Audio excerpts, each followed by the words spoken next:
کتب الشیخ مفتی رشید اللہ تعطوا الزکاۃ المسئولین لأن السؤال حرام فماذا دلیلہ، مسئولین نہیں سائلین ہوگا. قد کتب الشیخ مفتی رشید اللہ تعطوا الزکاۃ السائلین لأن السؤال حرام فماذا دلیلہ. مفتی رشید احمد صاحب نے یہ بات لکھی ہے، مانگنے والے کو زکوٰۃ دینا جائز نہیں ہے. اس کی وجہ یہ ہے کہ مانگنا حرام ہے تو اس کے ساتھ تعاون کرنا بھی کیا ہے، حرام ہے.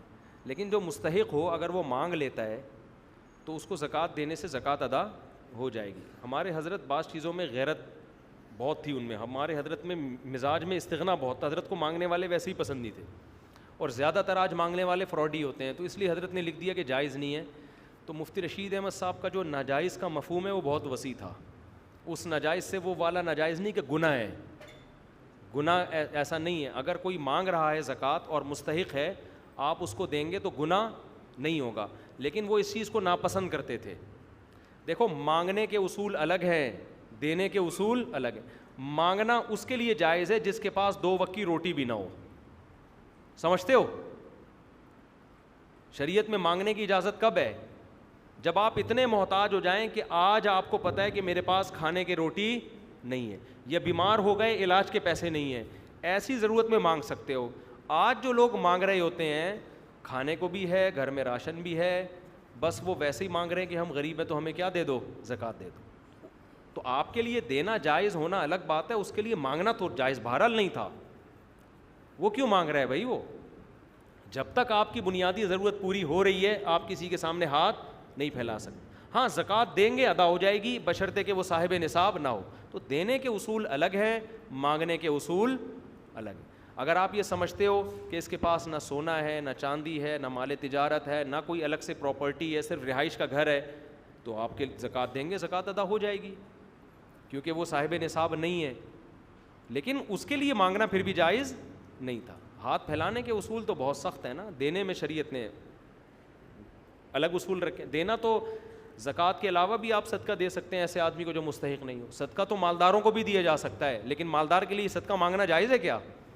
دیکھو نفلی صدقہ جو زکوٰۃ فطرانہ نہیں ہے، آپ کسی کروڑ پتی کو بھی دے سکتے ہیں، آپ اپنے بھائی کو بھی دے سکتے ہیں کہ یار میرا بھائی یہ رشتہ داری جوڑنے کے لیے دے رہا ہوں، حالانکہ وہ زکوٰۃ کا مستحق نہیں ہے، تو جائز ہے دینا. لیکن اس کے لیے مانگنے کے اس الگ ہے. دیکھو مانگنے سے کون سا، وہ بھیک والا مانگنا، ایک مانگنا ہوتا ہے بے تکلفی کا مانگنا، دوستی یاری والا مانگنا جس میں ذلت نہیں ہوتی، وہ مانگنا الگ ہے. یہ مانگنا کی کیا شرعی حکام ہے، یہ ایک مستقل ٹاپک ہے. جیسے آپ دعوت پہ گئے، آپ نے دوست سے کہا بریانی کے پیسے تیرا باپ دے گا، میں نہیں دوں گا، جا. یہ بھی تو مانگنا ہو گیا نا.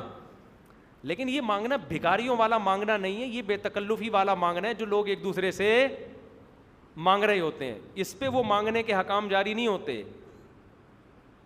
یہ اس وقت جائز ہے جب آپ کو ذلت کا احساس نہ ہو. دیکھو بعض لوگوں کو تو ہوتا ہی نہیں، ضمیر مر چکا ہوتا ہے نا تو یہ وہ والا احساس مراد نہیں ہے اس سے، جو ضمیر کے مردہ ہونے کی وجہ سے. اس سے مراد ہوا کہ بے تکلفی اتنی ہے کہ یار ایک دوسرے سے لیتے رہتے ہیں. جیسے باپ مانگ رہا ہے بیٹے سے، یا بیٹا ابا سے مانگ رہا ہے، ابا یار کبھی گٹکے کے پیسے دے دیا کرو، پان کے پیسے دے دیا کرو. یہ والا مانگنا الگ ٹائپ کا مانگنا ہے. ایک ہوتا ہے بھکاری والا مانگنا، یہ حرام ہے، ناجائز ہے. سمجھتے ہو گے نہیں سمجھتے؟ ایک ہوتا ہے بے تکلفی والا مانگنا، جو بیوی شوہر سے مانگ رہی ہوتی ہے، شوہر بیوی سے مانگ رہا ہوتا ہے، آپ اپنے سسر سے مانگ رہے ہوتے ہیں، جب سے شادی ہوئی ہے جہیز تو دیا نہیں یہ نا، تو کچھ تھوڑا سا خیال کرو. یہ الگ ٹائپ کا مانگنا ہوتا ہے جس میں انسان کو ذلت محسوس نہیں ہوتی. اس کو پتہ ہے یہ مانگ کے میں سامنے والی کی نظروں میں گروں گا نہیں، بلکہ بے تکلفی کی وجہ سے محبت اور زیادہ بڑھ جائے گی. جیسے دوست کہہ رہے ہوتے ہیں آج یار دعوت تیری طرف سے، تو نے شادی کی ہے کھلایا بھی نہیں اب تک کھانا، یا تیرے بچہ پیدا ہوا ہے تو کوئی مٹھائی کھلا. یہ الگ ٹائپ کا مانگنا ہے. کافی ہو گیا، کوئی سوال پوچھنا ہے کسی نے تو پوچھ لیں. بالکل. دیکھو جو محلے میں جھاڑو لگا رہا ہے، جو مزدور گڑھے کھود رہے ہیں، میں سمجھتا ہوں زکوٰۃ کے مستحق تو یہی لوگ ہوتے ہیں. وہ جھاڑو جبھی تو لگا رہا ہے کہ غریب ہے، غریب نہ ہوتا تو جھاڑو کیوں لگا رہا ہوتا. عیسائی کو زکوٰۃ نہیں دے سکتے، ویسے صدقہ دے سکتے ہیں عیسائی کو. اسی طرح جو بیچارے مزدوری کر رہے ہیں نا، گڑھے کھود رہے ہیں، زکوٰۃ جا کے ان کو دیا کرو. جا کے مانگنے والوں سے اپنے آپ کو بچاؤ. اکثر مانگنے والے مستحق نہیں ہوتے، ان لوگوں کو دو. قرآن کیا کہہ رہا ہے؟ لا یسألون الناس الحافا، جو لوگوں سے لپٹ لپٹ کے مانگتے نہیں ہیں. زیادہ مستحق سفید پوش لوگ ہیں. تو آپ, میری تو کوشش ہوتی ہے کہ جاتے ہوئے دیکھ رہا ہوں کوئی مزدور, اور روزہ خور مزدور کو نہ دو. جو خدا کا نہیں ہے نا اس کو نہیں, بس وہ بولو تو لوگوں کے حوالے ہے. رمضان میں کھا رہا ہے روزہ بیٹھ کے, تو جو روزہ رکھ کے مزدوری کر رہے ہیں, حدیث میں آتا ہے تمہارا کھانا نیک لوگ کھائیں, نیک لوگوں کو کھلایا کرو, اس سے وہ خیر کریں گے تو اس میں تمہارا بھی حصہ پڑ جائے گا. تو ان مزدوروں کو جا کے دے دیا کرو جو بیچارے روزہ رکھ کے مزدوری کر رہے ہیں, خود سے جا کے دیا کرو, بانٹ دیا کرو, خوش ہو جاتے ہیں, دعائیں دیتے ہیں. وہ ٹھیلے والے, ٹماٹر والے, رکشے والوں کو تو ایسا نچوڑتے ہیں نا, ایسا نچوڑتے ہیں اس کو بیچارے کو. سارا دن رکشہ چلانا, ایک دن چلا کے دیکھو دماغ سیٹ ہو جائے گا آپ کا. میں کچھ چیزیں ایسی ہیں وہ نیکی بیان کرنے میں کوئی حرج نہیں ہے, لوگوں کو ترغیب ہوتی ہے. قرآن نے بھی کہا ہے نا کہ دکھا کے بھی خرچ کیا کرو, چھپا کے بھی کرو اور دکھا کے بھی. میری کوشش ہوتی ہے میں رکشے والے سے, ٹیکسی والے سے ڈیلنگ کرتا ہوں کم سے کم کی, تاکہ ریٹ خراب نہ ہو مارکیٹ کے. جیسے رکشے والا کہہ رہا ہے نا 500 روپے لوں گا, ہم کو 350 دیں گے تجھے, ٹھیک ہے نا, 350 پہ آ گیا, جا کے پکڑاؤ 500 اس کو. آپ کے پیسوں کے مستحق یہ لوگ ہیں جو کم از کم محنت کرتا ہوا نظر تو آ رہا ہے نا. یہ بیکاری کیا کر رہے ہیں, یہ قوم کو کیا دے رہے ہیں. تو جو محنت کرتا ہوا نظر آ رہا ہے, رکشہ چلانا آسان نہیں ہے, آپ کسی دن چلاؤ. وہ الگ بات ہے, رکشے والوں کے لیے بد دعائیں بھی بہت نکلتی ہیں, طریقے سے رکشے چلاتے ہیں نا, یہ اللہ کی پناہ ہے, لیکن بہرحال محنت تو کر رہا ہے نا.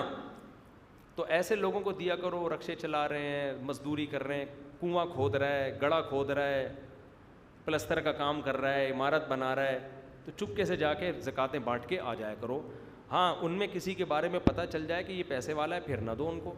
تو اتنی تحقیق کافی ہے. اب ہم کسی کے گھر میں تو نہیں گھس سکتے نا, ایک اندازہ ہو جاتا ہے کہ یہ واقعی یہ بیچارہ جو مزدوری کوئلے کی کان میں بلوچستان میں مزدور گھسے ہوئے ہوتے ہیں, آسان کام ہے یار.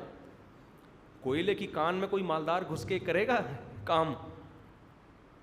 یہ علامت ہوتی ہے کہ یہ کیا ہے, مستحق ہے. تو ایسے مستحقین کو زکاتیں پہنچایا کریں. آخری سوال, میرا مسجد میں پیسے دینے کا ارادہ ہے, مگر ایک دوست انتہائی غریب ہے, اپنے بچے کی شادی کے لیے پیسے نہیں ہے, نہ کوئی کمائی کا ذریعہ, تو میں کیا پیسے مسجد میں لگاؤں, پھر ضرورت مند کو صدقہ کر دوں؟ اگر کوئی ایسا اسپیسیفک بندہ ہے, آپ کا دوست ہے, تو اس کو دے دیں, بیچارے کی بچے کی شادی ہو جائے گی یار. جب اس کی ضرورت پوری, اگلی دفعہ پھر مسجد میں ڈال دینا. سمجھ رہے ہو, وہ تو ایک وقتی ضرورت سامنے آ گئی نا. دیکھو لڑکوں کی شادیوں پہ بھی ان کے ساتھ مدد کیا کرو. جو بیچارہ شادی کر رہا ہے نا, پیسے نہیں ہیں, اس کو دے دیا کرو پیسے, پوچھ لیا کرو. لوگ اس کو ضرورت ہی نہیں سمجھتے شادی کو, کہتے ہیں ابے شادی کے لیے پیسے مانگ رہے ہیں. روٹی کے لیے تو لوگ سمجھتے ہیں کہ پیسے دینے چاہیے, شادی کے لیے کہتے نہیں دینے چاہیے. تو بھائی جیسے روٹی ضرورت ہے نا باڈی کی, شادی بھی ایسے ہی ضرورت. تو کوئی شادی کر رہا ہے لیکن تحقیق کر لو, عیاشی نہ کر رہا ہو. پتہ چلا شادی میں لاکھوں لوگوں کو بکرے کھلا رہا ہے بلا کے.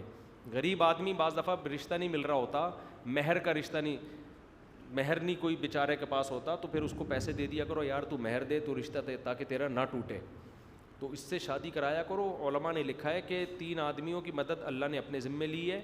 ان میں ایک وہ جو نکاح کرنا چاہتا ہو, تو علماء نے لکھا ہے کہ شادی جو کرنا چاہتا ہے اس کی مدد کس کے ذمے ہے؟ اللہ کے. تو جو آدمی اس شادی کرنے والے کی مدد کرے گا, اس کا مطلب اس نے اللہ کی ذمہ داری اپنے کندھوں پہ ڈال لی. تو اللہ کا کام کر رہا ہے نا وہ. اللہ کو کہے, اللہ جیسے قرآن حفظ جو کرتا ہے نا, تو اللہ نے قرآن حفظ کرنے کا ذمہ لیا ہے, تو حافظ اس ذمے کو اپنے کندھوں پہ ڈال لیتا ہے. تو یہ اتنا مبارک کام ہے. کوئی شادی کر رہا ہو اس کی مدد کیا کرو. لبرل انٹیاں جو ہماری ہے نا, وہ شادی کو ختم کرنا چاہ رہی ہیں معاشرے میں, تو آپ پیسوں کے ذریعے بھی نکاح کو فروغ دو. چاہے غریب لڑکیوں کی مدد کرو, ان کو شادی میں مشکلات پیش آ رہی ہیں. کوئی غریب باپ ہے اپنے بیٹے کی شادی کرنا چاہتا ہے, پیسوں سے مدد کرو. تو اس سے آپ بھی اس خوشخبری میں, آپ بھی اس حدیث کے مطابق اس فضیلت کے مستحق بن جاؤ گے جو نبی صلی اللہ علیہ وسلم نے